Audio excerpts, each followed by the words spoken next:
마음을 채우는 가톨릭 콘서트 쉼에 오신 것을 환영합니다. 안녕하십니까? 한창원 프란치스코입니다. 안녕하세요. 김슬의 멜라니아입니다. 교수님, 수면 시간이 부족하면 기부금이 줄어든다는 얘기 들어보셨어요? 네, 수면 시간과 기부금? 이게 무슨 연관이 있죠? 잠을 잘 못 자면 아무래도 신경이 날카로울 수밖에 없잖아요. 그래서 평소 모금함을 보면 얼마라도 이렇게 돈을 내던 사람도 그냥 지나치거나 액수를 줄인대요. 네, 일리가 있습니다. 일단 내가 편안해야 남도 돌아보게 된다는 거죠. 네, 연말이라 따뜻한 손길을 주고받는 일도 참 많을 텐데요. 우리 모두 잠을 푹 자는 게 중요하겠습니다. 네, 숙면만큼이나 마음을 편안하게 하는 시간이 있죠. 바로 지금 이 시간. 오늘은 어떤 분이 저희에게 쉼을 주러 오셨을까요? 화면으로 먼저 만나보시죠. 세상의 피조물 수만큼이나 다양한 하느님의 사랑법. 일반 대학교를 졸업하고 은행에서 근무하다 뒤늦게 신학교에 입학한 김홍주 베드로 신부. 신부님의 독특한 이력은 여기서 그치지 않는다.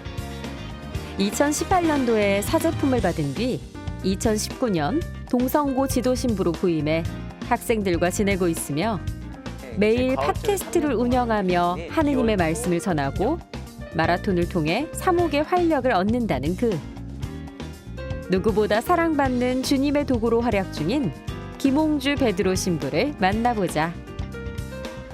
어서 오세요. 네, 네, 반갑습니다. 네.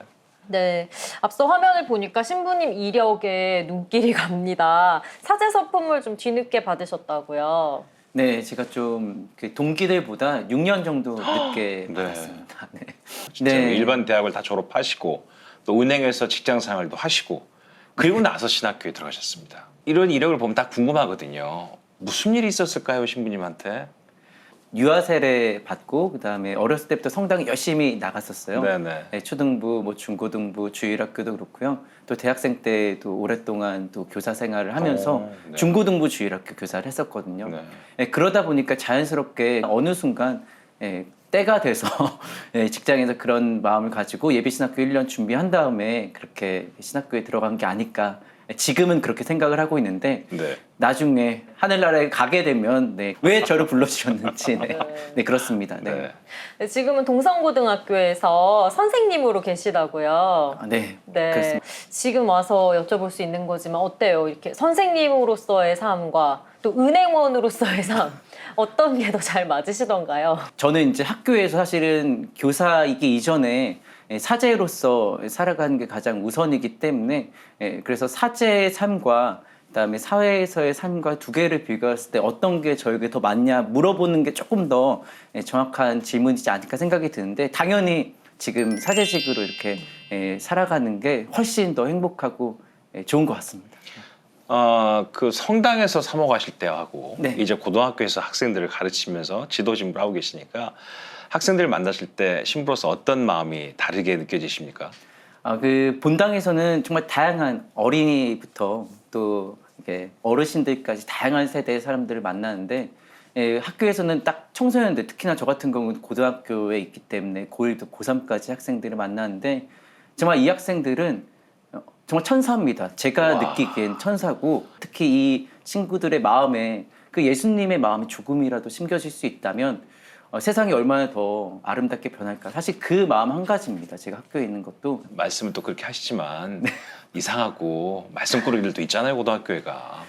네, 뭐 있지만 네. 그래도 그 마음이 선하기 때문에 모든 게 용서가 됩니다. 네. 네. 신부님 이력이 뭐 보통이 아니실 텐데 마라톤 마니아라고 들었습니다. 요즘도 뛰세요? 예, 그럼요. 지금도 그게 개인적으로 계속 연습하고 있고요. 건강을 유지하기 위해서 또 제가 마음이 건강해야 또 학생들과 또 이렇게 더 건강하게 지낼 수가 있기 때문에 더 사랑을 줄 수가 있기 때문에 그런 차원에서 이렇게 몸 관리하느라 풀코스는 몇 번 하셨어요?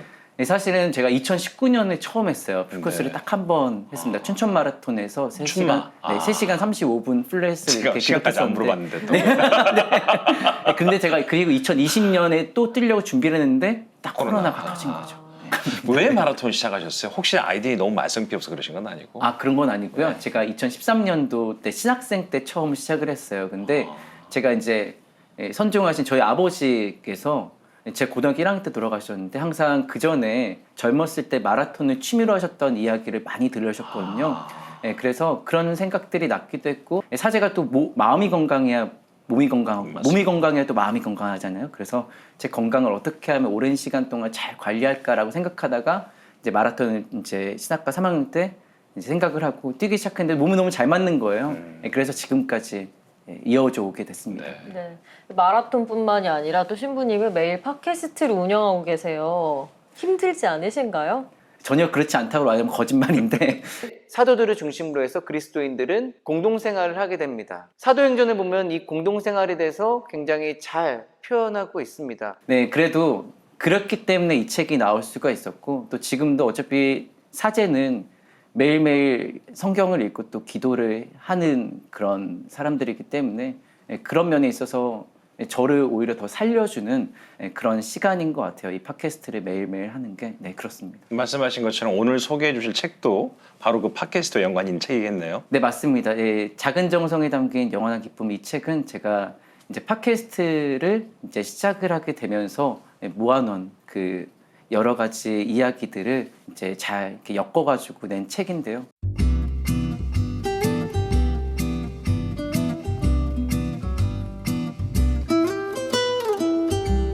근데 이 책도 한 번에 이렇게 후루룩 읽는 것보다는 하루에 이렇게 한 이야기씩 야금야금 읽으면 좋겠죠? 네, 맞습니다. 제가 화곡 이동에 있었을 때 정말 신자분들이 너무 참 열심히 신앙생활을 했는데 다 삶이 바쁘세요. 그러니까 일상 안에서 이 복음 묵상을 하고 또 기도할 수 있는 시간이 너무 없으신 것이죠. 그래서 하루에 2분이라도 하느님을 기억하고 또 그리스도께 기도할 수 있는 그 시간이 잠시나마 마련된다면 얼마나 좋을까 하는 마음에서 2018년도 11월 5일 날부터 시작을 했는데 그게 이제 조금씩 차곡차곡 쌓이다 보니까 그래서 이 책이 2021년 12월에 나오게 된 것입니다. 목차를 보면 크게 3개 주제로 나눠져 있는데 어떻게 이렇게 주제를 정하게 되신 거예요? 저희가 그 삶과 신앙은 서로 연결되어 있잖아요. 그래서 이 첫 번째 파트는 우리 삶 안에서 쉽게 이제 신앙적으로 느낄 수 있는 그런 에피소드들을 좀 엮어놨고요. 두 번째는 그 삶에서 신앙으로 넘어가는 이야기들이죠. 조금 더 내가 신앙이 어떤 의미인지 들여다볼 수 있는 그런 에피소드들을 엮어놨습니다. 마지막으로 세 번째 파트는 이제 그야말로 구약에서부터 신약까지 이 성경은 바로 하느님의 사랑 이야기이잖아요. 그리고 그 중심에는 바로 그리스도의 복음이 있고요. 그래서 구약부터 해서 쭉 이렇게 제가 성경을 훑었던 그 에피소드들을 중심으로 해서 모아놨습니다. 네, 그럼 여기에서 베드로 신부님은 이 책을 어떻게 보셨는지 베드로의 쉼쉼 책방 다녀오겠습니다.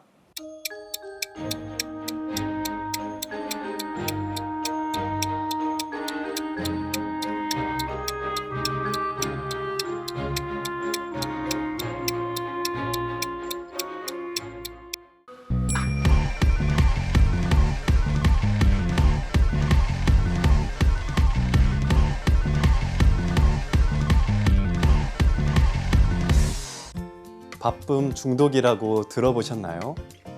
공식적으로 정의된 용어는 아니지만 바쁘지 않으면 불안한 마음이 들고 주어진 시간의 대부분을 무언가에 열중해 바쁘게 지내는 상태를 말한다고 합니다. 어쩌면 요즘을 살아가는 대부분 우리의 모습이 아닐까 싶기도 한데요.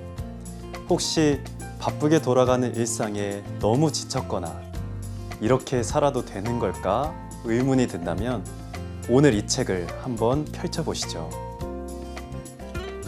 작은 정성에 담긴 영원한 기쁨은 저자인 김홍주 신부님이 3년째 진행해온 팟캐스트 김홍주 신부의 짧은 묵상에 소개된 이야기 중 특별히 관심이 높았던 글을 엮은 책인데요.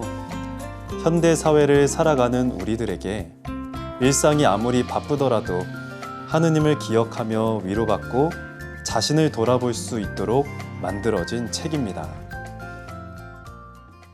책은 사랑을 실천하기 좋은 때, 하늘로 향하는 신앙의 희망, 아낌없이 내어놓는 사랑이라는 3가지 주제 아래 하루에 딱 2분 정도씩만 하느님을 생각하고 그분의 사랑을 느낄 수 있는 묵상글로 이루어져 있는데요. 한꺼번에 다 읽는 것보다 자투리 시간을 이용해 매일 조금씩 하느님의 사랑을 기쁘게 만날 수 있게 구성되어 있습니다. 신부님의 묵상을 읽다 보면 평소 복음을 묵상할 때는 몰랐던 부분을 다시 한번 생각하게 됩니다. 특히 차별 없는 마음으로 살아가기라는 부분이 그중 하나인데요. 예수님께서 갈릴레아 호숫가로 가셨을 때 수많은 사람들이 예수님께로 몰려들었죠. 저는 이 장면에서 그들을 가엾게 여기신 예수님의 성심을 묵상하는 데에 그치곤 했었는데요. 신부님은 그 장면에서 당신을 찾아온 사람들을 차별 없이 대하시는 예수님의 모습을 발견하십니다. 의술이 발달하지 않은 당시에는 부유한 사람이나 가난한 사람이 모두 뒤섞여 예수님을 찾아왔으리라고 추측해 봅니다. 사람 마음이라는 게 아무래도 나에게 도움이 될 사람, 이득이 될 사람에게 더 자세를 낮추기 마련이고 마음을 더 쏟기 마련이잖아요. 신부님의 묵상 속에서 예수님은 그런 차별을 거부하시고 가난한 사람, 부유한 사람, 누구 하나 소외되는 느낌이 들지 않도록 신경 쓰시는 분이셨습니다. 신부님의 묵상집에서 특히 이 내용이 제 마음에 와닿은 것은 저 또한 도움이 될 만한 사람에게 더 끌리는 나약한 마음을 가졌기 때문입니다. 신부님의 글을 읽으며 모든 사람을 소중히 여기시는 예수님의 성심을 다시 한번 제 영혼에 새겨봅니다. 그리스도 안에서 사랑을 나누며 살아가는 우리에게는 세상 어떤 지위 고하도 결코 중요하지 않습니다. 우리가 하늘에 계신 아버지 하느님의 뜻을 실행하며 살아간다면 자연스럽게 한 형제 자매가 되는 것입니다. 세상에서처럼 차별하고 구분하는 것이 아닌 함께 똑같은 모습으로 그리스도의 사랑을 나누며 살아감으로써 우리는 하느님 나라를 향해 더욱 가까이 다가갈 수 있게 됩니다.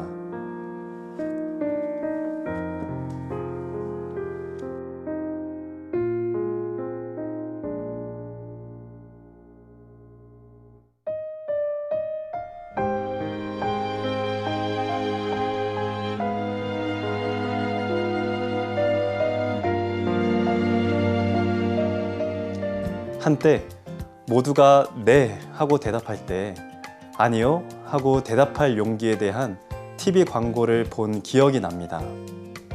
오늘 책을 읽으면서 모두가 앞으로 달려나갈 때 문득 제자리에 멈춰 설 수 있는 용기를 생각해 봅니다.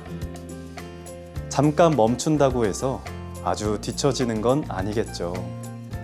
남들보다 빨리 앞서가는 것보다 내가 왜 무엇을 향해 앞으로 달려가는지 그걸 아는 것이 더 중요하니까요. 신부님, 저 질문이 하나 있습니다. 많은 교우분들이 복음 말씀으로 묵상하는 걸 굉장히 어려워하더라고요. 그래서 신부님께서 평소에 복음 말씀을 어떤 방식으로 묵상하고 마음에 새기시는지 그 과정을 소개해 주시면 정말 큰 도움이 될 것 같습니다. 신부님 꼭 알려주세요. 네, 신부님, 복음 말씀을 어떤 방법으로 이렇게 새기시나요? 제가 신학생 때 사실은 그때 당시 저희 지도 신부님께서 알려주신 방법입니다. 전날에 자기 전에 꼭 다음날 말씀을 읽고 자라고 그 다음에 일어나면 꼭 다시 성호를 긋고 그날 이제 전날 자기 전에 읽었던 말씀을 다시 읽고 하루를 시작하면 너의 삶이 더 값질 것이다 라고 말씀해 주셨는데 새벽 5시 정도에 일어나면 이제 먼저 성경을 읽고 그다음에 기도를 합니다. 여기서 중요한 것은 내가 기도를 들어가기 전에 말씀을 충분히 읽는 게 중요한 것 같아요. 두 번째로 이제 요즘 신자분들이 많이 바쁘시니까 바쁜 사람들은 어떻게 기도를 해야 되냐라고 말씀하실 수도 있을 텐데 그럴 때는 아침에 일어나신 다음에 눈을 뜨시면 주무경도 괜찮고 또 요즘은 스마트폰이 워낙 잘 돼 있잖아요. 그래서 그날 매일 미사에 나와 있는 복음이라도 읽고 하루를 시작하고 혹은 너무 그게 안 된다 하면 주무시기 전에라도 주모경과 그날 복음 말씀을 읽고 주무시면 하루가 조금 더 값지지 않을까라는 생각이 듭니다.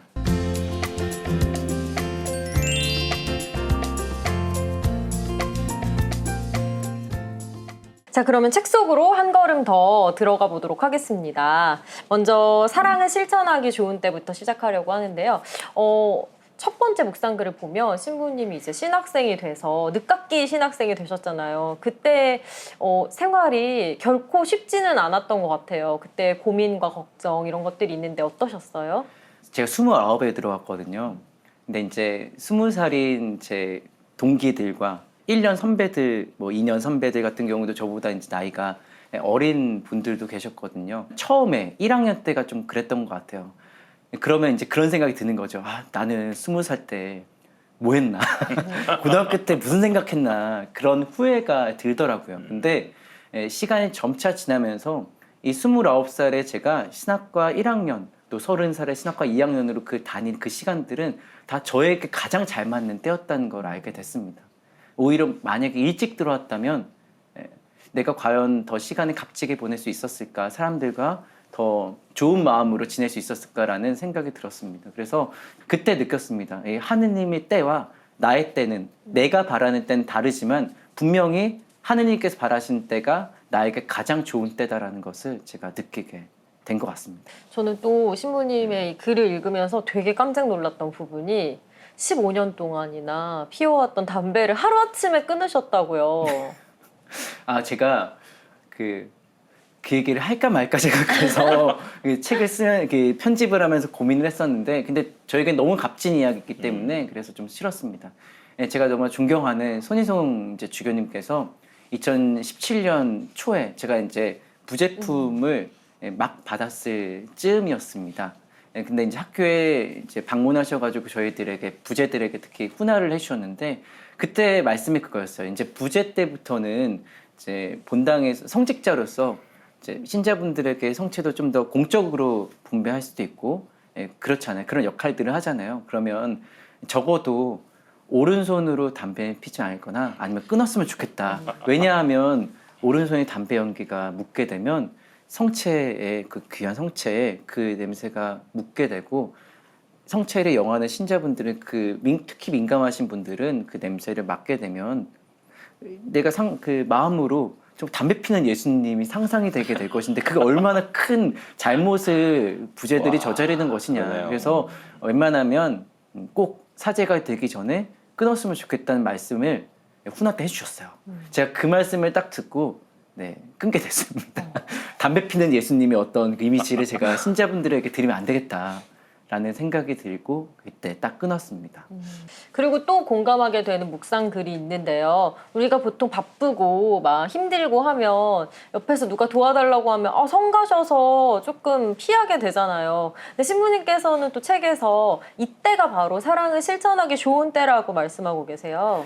제가 이건 신학교 들어가기 전이었는데, 이제 그때 그 회사 동기들과 이제 식사를 하고 이제 길을 가는 중이었어요. 근데 또 때마침 겨울이었습니다. 이제 겨울이면 보통 거리에 어려운 분들이 이제 많이 도움을 청하는 그런 모습들을 많이 발견할 수 있잖아요. 근데 한 분이 이제 도움을 청하고 계셨던 거예요. 근데 다른 동기들은 그냥 정말 아무렇지 않게 지나쳤는데, 그렇다고 그 친구들 잘못했다고 말할 수는 없죠. 근데 저도 그냥 본능적으로 이렇게 주머니에서 꺼내서 이렇게 지갑에서 몇천 원 끊은 다음에 드렸던 거예요. 근데 본능적으로 그랬는데, 또 그때 제가 예신을 다니고 있어가지고 예비신학교를 다니고 있어서 더 그런 마음이 들었나 봅니다. 근데 그 친구들 다 신자가 아니었어요. 근데 제 모습을 보고 좀 좋은 마음을 간직했나 봐요. 그래서 나중에 제가 회사 그만둔다고 했을 때 저랑 함께 했던 시간 중에 그 모습이 가장 인상 깊었다고 그 마음을 말하더라고요. 그때 느꼈습니다. 그분이 나에게 도움을 청한 게 아니라, 예수님께서 말씀하신 것처럼 나에게 주님 한다고 하늘나라에 들어가는 게 아니라 하느님의 뜻을 실천해야 들어갈 수 있는 그 기회를 나에게 주신 거구나 라는 그 마음을 그때 간직하게 됐고요. 그게 이제 계속 이제 마음속에 간직하고 있다가 그때 딱 이제 묵상이 그렇게 된 것 같아요. 네. 네, 아마 그런 마음이 저도 책을 읽다가 종종 들었는데요. 제가 한 부분을 읽어드리도록 하겠습니다.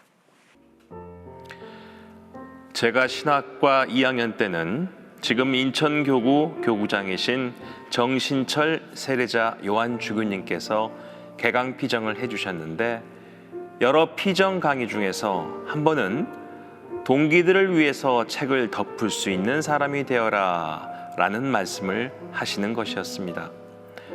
주교님께서 이처럼 당부하신 이유가 있으셨습니다. 프랑스 유학 시절에 많이 외로워하는 동기들이나 동료 사제들이 몇몇 있었고, 그래서 그들이 꼭 저녁에 무언가를 바쁘게 하고 있을 때 주교님의 방으로 찾아왔다는 것이었습니다. 처음에는 매우 힘들었지만 나중에는 하던 공부를 멈추고 그 목소리에 귀를 기울였다고 합니다. 왜냐하면 그 시간이 하느님께서 원하시는 사랑을 실천하기 가장 좋은 순간이라고 여기셨기 때문입니다. 우리도 다양한 방법으로 계속 부르심을 받게 됩니다. 하느님께로부터 받은 사랑을 이웃과 나누도록 말입니다. 그래서 그런 부르심을 나중으로 미뤄서는 안 됩니다. 우리가 사랑을 실천하기 가장 좋은 때는 바로 지금입니다.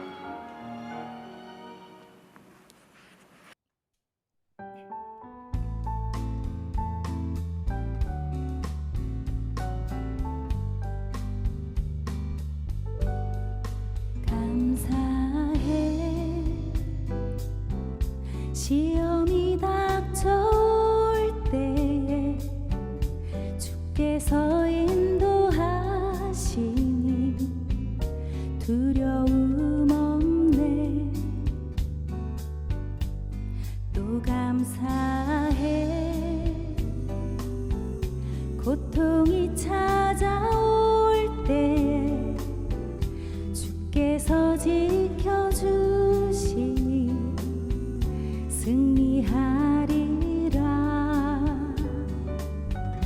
나의 모든 생활 속에서 주님이 함께 하시니 주님의 성령 나를 인도하시리. 시험이 나를 찾아올 때 주님 지켜주시리. 주님의 성령 나를 인도하시리.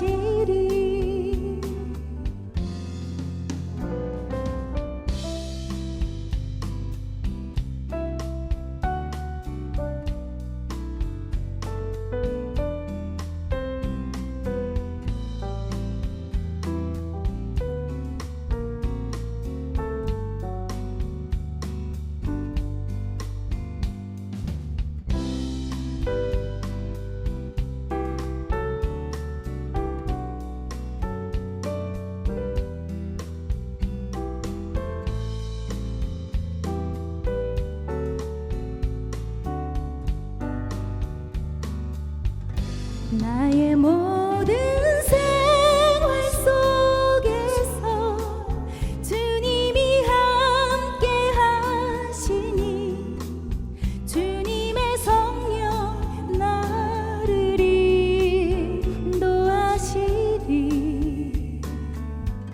시험이 나를 찾아올 때 주님 지켜주시리.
감사합니다. 너무 잘 들었습니다.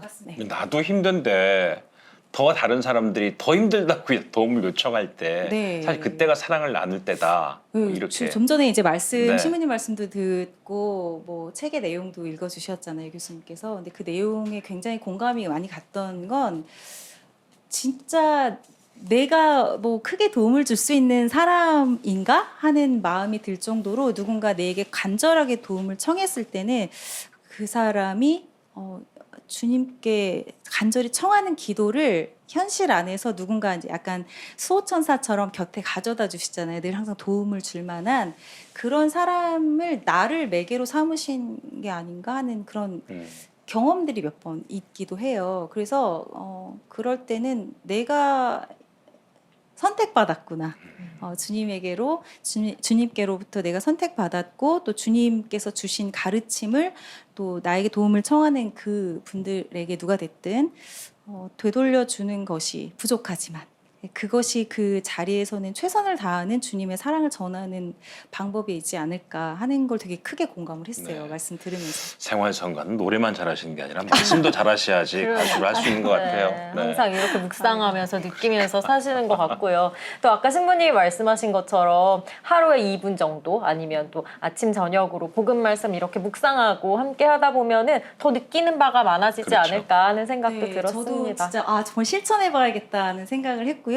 뭐 본당에서 저도 이제 전례부 봉사도 하고 있는데 꼭 이제 당번이 딱 정해지잖아요. 그때 되면 좀 집중해서 집중해서 말씀을 막 진짜 한 음절 곱씹으면서 따라가곤 하는데 평상시에도 우리가 늘 그렇게 말씀에 길들여지고 또 그 말씀을 또 기꺼이 받아 안았을 때 이제 비로소 진짜 우리가 살아가는데 조금이나마 신앙인의 모습이 조금 배어져 나오지 않을까 하는 생각도 좀 들었습니다. 네, 그 깊이가 또 다음 곡에서도 느껴지길 바라면서 이따가 또 한 곡 더 부탁드리고요. 네, 고맙습니다. 오늘 고맙습니다. 네, 고맙습니다.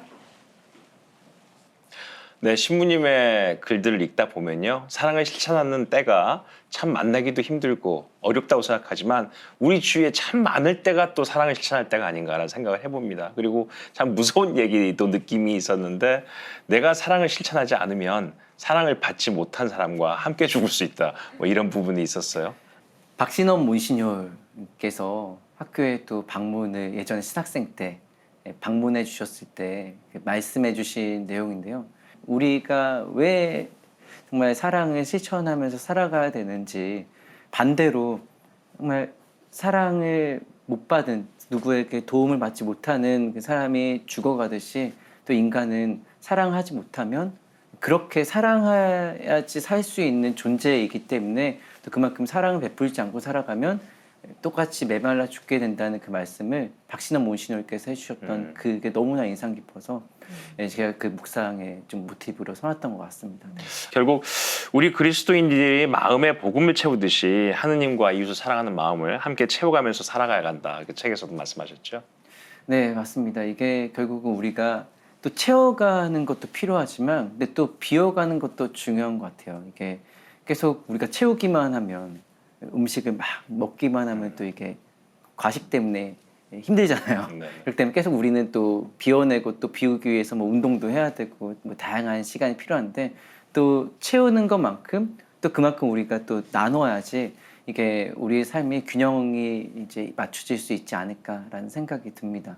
신부님의 묵상 글을 읽다 보면 또 느끼는 게 우리가 사랑해야 할 순간들이, 사랑해야 할 일들을, 사랑해야 할 때가 참 많다 하는 걸 또 느끼게 돼요. 근데 신부님께서는 또 이런 순간들을 다 식별하는 게, 잘 식별하는 게 중요하다고 말씀하셨죠. 네, 맞습니다. 이게 식별은 거울이랑 같아요.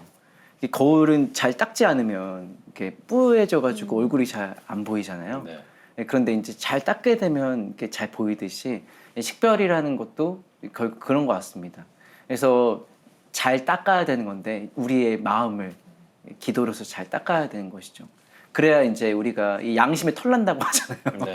네, 그런 것처럼 양심에 털이 안 나려면 되게 잘 닦아야 되는데 그 닦는 시간이 바로 기도인 것 같습니다. 결국은 내가 이 예수님의 기준을 잘 딱 꽂아놓는 게 중요한 것 같아요. 우리 마음에 담아놓는 게 중요한데 또 기준을 세우려면 알아야 세우잖아요. 그래서 우리에게는 복음 묵상이 필요하고 복음 묵상 하려면 또 제 책이 좀 도움이 되지 않을까. 많이 또 네. 이렇게 도움이 되는 책이니까 또 안 사신 분들은 좀 사셨으면 마음도 듭니다. 네. 그래서인지 미사와 기도의 중요성을 계속 언급하고 계세요. 네, 맞아요. 이게 우리가 일주일이 168시간이잖아요. 근데 사실 딱 1시간이죠. 주일 1시간. 근데 우리 인간이라는 몸이 저도 뭐 어렸을 때부터 쭉 신앙생활을 해오면서 그냥 느끼게 된 것 같아요. 저는 참 감사하게도 전 이렇게 초등학생 때부터 미사 다니는 걸, 미사 드리는 거 너무나 좋아했거든요. 그래요. 네, 그래서 이제 일주일에 한 번 그 시간이 저에게 되게 큰 힘이 됐던 시간이었던 것 같아요. 그래서 기다려지기도 하고 그냥 직관적으로 그냥 저에게 큰 힘이 됐습니다. 근데 이제 살다 보니 이게 인간이라는 몸이 그래서 주일이 왜 쉬어야 되는지도 좀 느끼게 됐고 168시간 중에 이 1시간이 우리 이 인간의 특히 영혼의 양식을 모시고 또 한 주일을 힘차게 시작하는 그런 어떤 충전의 시간이구나. 하나님께서 나를 마련해 주신 쉼의 시간이라는 것을 더 느끼게 된 것 같아요. 근데 또 일상을 살아가시는 신자분들은 바쁘시니까 사실은 일주일에 한 번 지키시는 것도 참 어려워하시는 것 같습니다. 그래서 사실은 이 팟캐스트의 그 목적도 바쁘신 신자분들을 위한 것이기도 하고 그래서 이거 같은 경우는 좀 제가 지금도 당연히 방송 중에 미사와 기도의 중요성을 항상 말씀을 드리는데 그래서 하루와 일주일의 성화를 위해서 제가 약간 이제 바가지 긁는 거죠. 저희 이제 책을 통해서 또 방송을 통해서 네 그렇습니다. 네.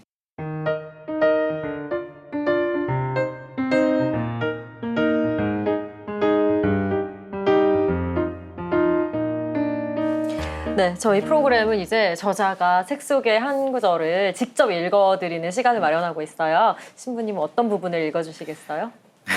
네, 제가 읽으려니 쑥스러운데요. 네. 그래도 아무래도 제가 지금 학교에서 우리 남학생들과 또 지내다 보니까 이 학교를 에피소드로 해서 쓴 글이 하나 있는데 그 묵상 글을 좀 나누겠습니다. 네.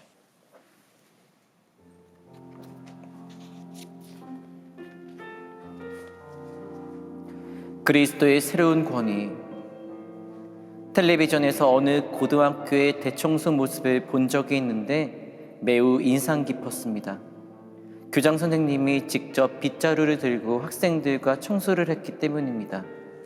그렇게 하니까 학생들도 청소 시간을 지루해하거나 혹은 억압적으로 느끼지 않고 내가 사는 공간을 함께 깨끗이 치운다는 그런 자발적인 주인의식을 가질 수 있었다고 학생들은 인터뷰를 하였습니다.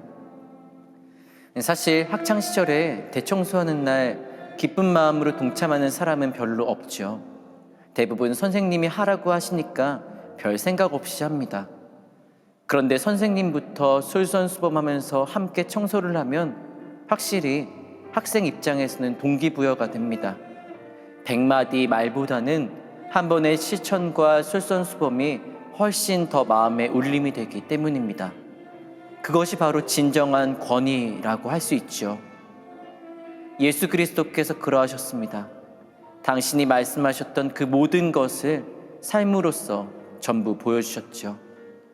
그래서 사람들은 지금까지 본 적이 없던 새로운 권위라고 감탄하였던 것입니다.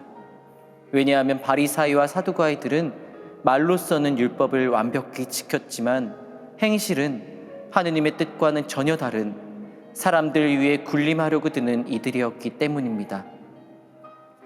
예수님께서는 우리를 향한 당신의 뜻을 분명히 하십니다. 나에게 주님, 주님 한다고 모두 하늘나라에 들어간 것이 아니다. 하늘에 계신 내 아버지의 뜻을 실행하느니라야 들어간다.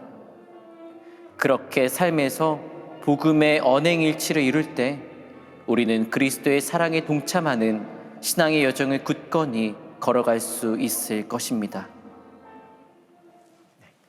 네, 또 복음의 이런 내용을 학교에서의 생활과 관련해서 얘기해 주시니까 더 쏙쏙 잘 들어오는 것 같습니다. 학교에서 아이들하고 운동도 같이 하세요? 운동을 사실은 잘 못해요. 학생들과.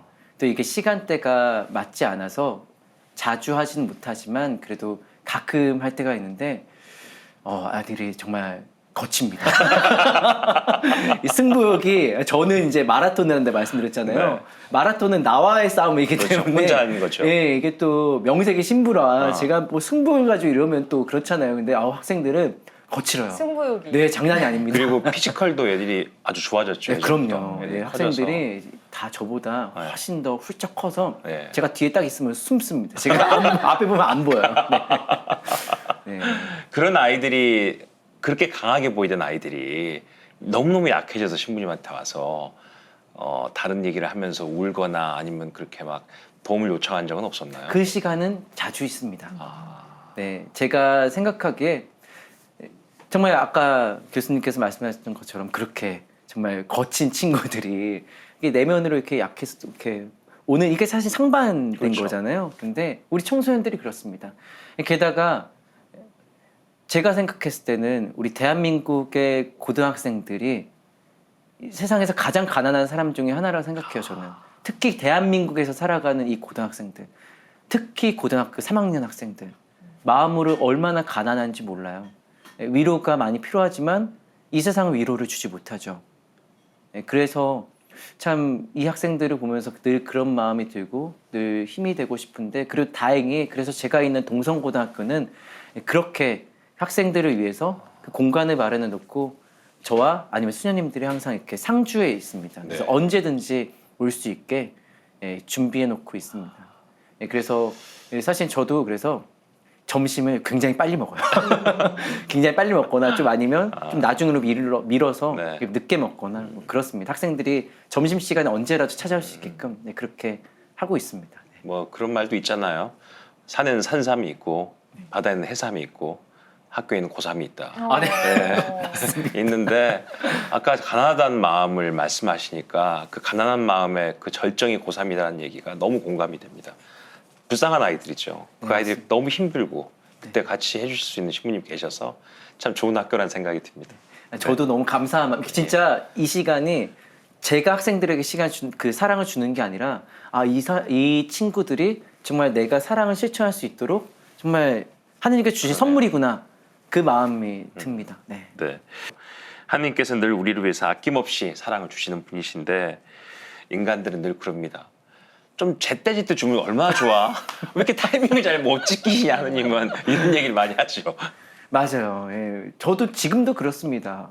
이게 왜 하필이면 지금 이 바쁜데 왜 이때 막 이런저런 일들이 막 터지고, 또 바쁜 일들은 계속해서 이렇게 막 한꺼번에 저희가 막 밀려오잖아요. 네, 맞아요. 예, 그래서 그런 마음들이 들기도 하지만 또 시간이 지나고 나면 다 이 시간들이 의미가 있었구나라는 그런 마음을 또 가지게 되는 것 같습니다. 네. 우리가 고통을 수반하게 되는 그런 순간순간에 하나님의 사랑을 또 느끼게 되는데, 그 무한한 사랑을 느낀 다음에 우리는 고맙다는 생각만 할 뿐 어떻게 보답해야 된다는 생각은 안 하고 사는 것 같아요.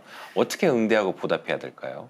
저도 여쭤보고 싶습니다. 어떻게 하면 감사하다는, 저도 잘 못하는 겁니다. 이게 예. 그래서 그 10명의 이제 나병 환자가 예수님께 찾아왔을 때 9명은 게다가 유대인이었고 1명은 사마리아 이방인이었잖아요. 근데 다 치유받고 나서 9명은 다시 안 오고 이방인 1명만 오는데, 이게 딱 우리 인간의 마음입니다. 어려울 땐 막 절실히 막 기도를 하는데 또 이게 딱 해결이 되고 나면 언제 그랬냐는 듯이 또 그냥 우리 일상 막 살아가잖아요. 또 바쁘다는 핑계로.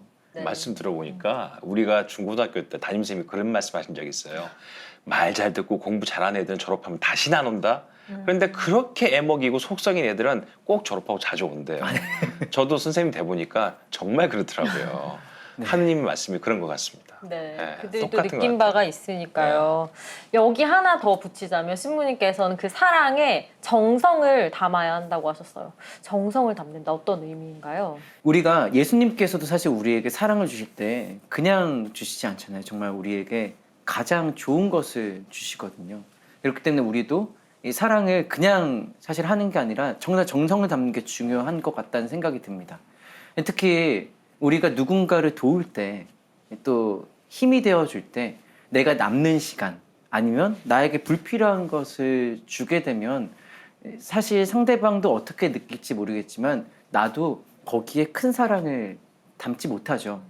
그리고 상대방에게 집중할 수 있는 그 마음을 간직하는 것이 바로 내가 이 정말 정성을 담는 사랑이라고 생각합니다. 그리고 무엇보다 우선 정말 우리의 사랑의 최우선은 정말 하느님께 드리는 사랑이잖아요. 찬미와 영광을 드리는 사랑인데 그래서 우리가 하루 중에 바쁘지만 그 시간을 마련하는 것도 정말 정성을 다해 내가 하느님께 사랑을 드리는 것이라는 그런 생각이 듭니다. 네, 오늘 이야기를 쭉 신부님하고 하다 보니까 이 책 제목이 왜 그렇게 됐는지 생활성도사와 함께 그 제목이 왜 이렇게 됐는지 충분히 이해가 됩니다. 자, 끝으로 우리가 복음을 묵상해야 되는 이유를 다른 사람들이 저에게 묻는다면 제가 어떻게 답을 해야 할까요? 우리가 정말 잘 살 수 있기 위해서입니다. 개떡같이가 아니라 찰떡같이 살 수 있게끔 해주는 그 삶의 기준이죠. 우리도 이게 무언가를 재려면 뭐 자도 필요하고, 그러니까 수치를 재려면 딱 그거에 맞는 기준이 필요하잖아요. 그런 것처럼 우리 삶을 잘 살기 하기 위한 가장 좋은 기준, 가장 최선의 기준이자 우리에게 가장 필요한 기준이 바로 예수님의 말씀, 복음입니다. 그렇기 때문에 우리가 가장 잘 살 수 있는 기준이다. 그렇게 좀 말씀드리고 싶습니다. 네, 신부님 오늘 따뜻한 말씀 나눠주셔서 감사드립니다. 고맙습니다. 고맙습니다. 감사합니다. 네. 오늘 어떻게 편안한 시간 되셨습니까? 매일 시간을 내기가 힘들다면 매주 1시간씩 저희와 함께 하셔도 좋은 묵상 시간이 되지 않을까 감히 권해드립니다. 네, 매주 1시간이 조금 아쉽다 하시는 분이라면요. 저희 가톨릭 평화방송 홈페이지 다시 보기 그리고 유튜브 채널도 애용해 주시면 좋겠습니다. 네, 끝으로 김슬애 아나운서가 읽어드립니다. 작은 정성에 담긴 영원한 기쁨 한 구절과 생활성가 가수 나혜선 요세피나의 노래 전해드리겠습니다. 네, 오늘도 함께해 주신 여러분 고맙습니다.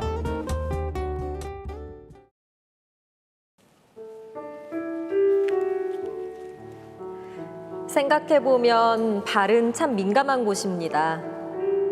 특히 발은 내 하루 동안의 고생을 그대로 담고 있기 때문에 수고로운 만큼 깨끗하지는 않지요. 내밀한 곳이기 때문에 사람들은 자신의 발을 굳이 드러내고 싶어 하지 않습니다. 혹시 냄새를 상대방에게 들킨다거나 아니면 내 못생기고 울퉁불퉁한 발의 모습을 보여주고 싶지 않은 마음일 수도 있습니다.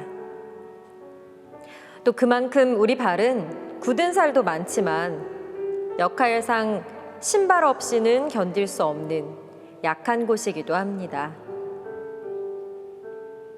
이러한 발은 또 어떻게 보면 약하고 부끄럽고 보여주기 싫은 우리의 부족한 모습과도 매우 비슷해 보입니다. 하지만 예수님께서는 우리의 부족함을 모두 용서해 주시고 다시 일으켜 세워 주십니다. 인간의 모습으로 나타나신 하느님께서는 당신 자신을 낮추시다 못해 바닥까지 엎드려 우리의 발을 닦아주십니다. 이처럼 우리가 서로 사랑을 나누는 의미는 하느님께서 우리의 부족함을 먼저 헤아려 주셨듯이 우리도 서로의 부족함을 먼저 바라보고 조건 없이 겸손하게 채워주는 것입니다. 2000년 전 예수님께서 우리에게 하신 것처럼 말입니다.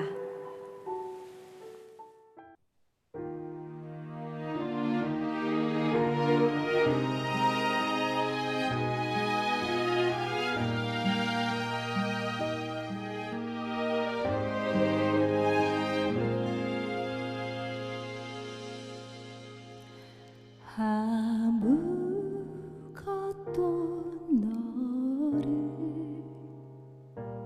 슬프게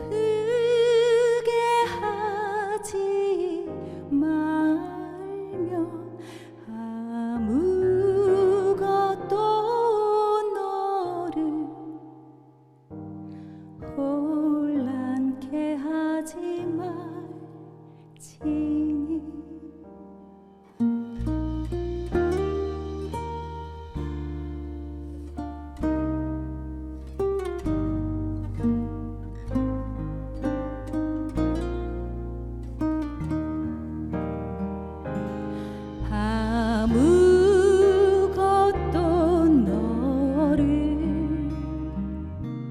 슬프게 하지 말면 아무것도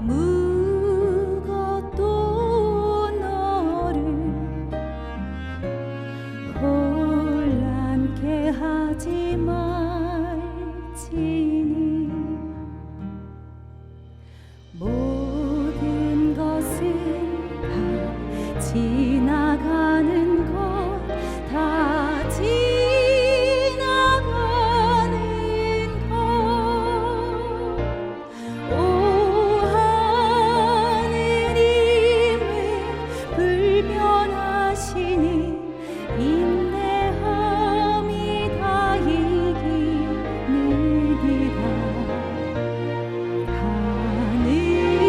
하느님을 소유한 사람은 모든 것을 소유한 것이니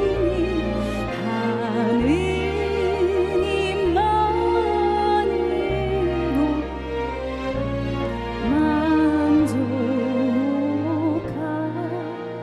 만족하도다.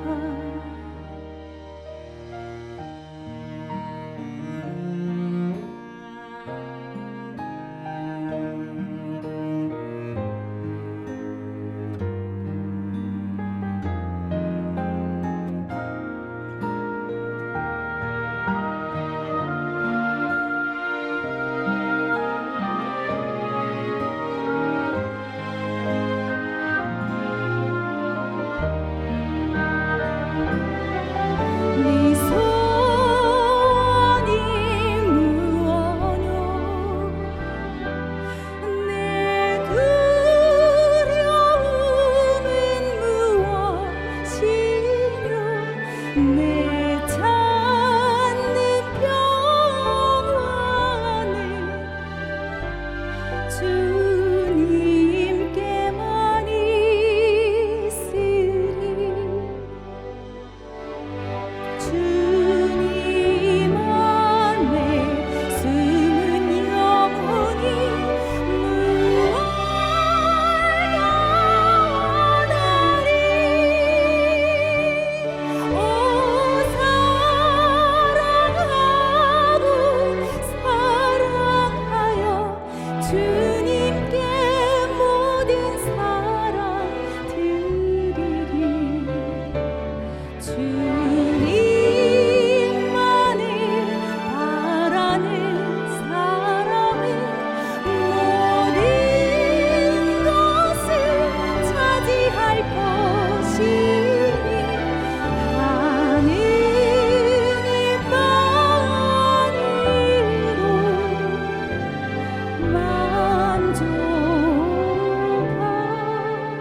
만족하도다